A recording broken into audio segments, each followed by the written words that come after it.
Every morning, a child steps into the Montessori Lab with curiosity in their eyes.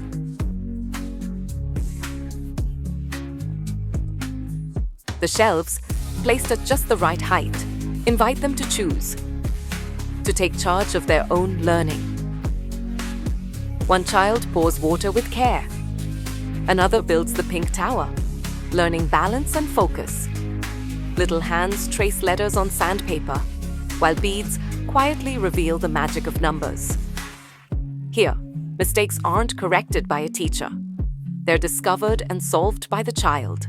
The Montessori Lab that we have, that is a very, very created and a purposeful place where certain elements or certain materials are displayed in a certain manner with a certain purpose. What we do is we divide the lab into different corners as per the pillars. So practical life exercises or activities would be stored in one corner. Then there is the language and literacy corner or place where all materials with respect to language is kept. There is one separate area designated for numeracy and math. Then there is something called cultural study. Now, cultural study encompasses a lot of things. It's I would say the beginning to learn geography, science, EVS, history, and then there's one most important area of the Mont Lab, which is a silent corner, wherein you have to go and just sit and be silent, think about what you did today, which material you have used. But in the Mont Lab, it is just the teacher and the child.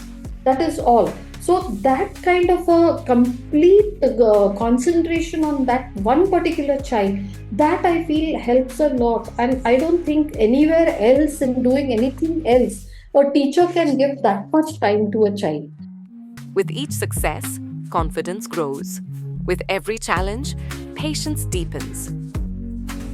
Children learn not only by hearing, by seeing, but actually touch, feel, sense, know it with all the senses. And believe me, if we hear, we can forget. If we see, we might after sometimes forget. But if we do, we always remember. Every corner of the lab is designed with purpose. The Montessori Lab is more than a classroom. It's where children learn, explore, and grow for school and for life.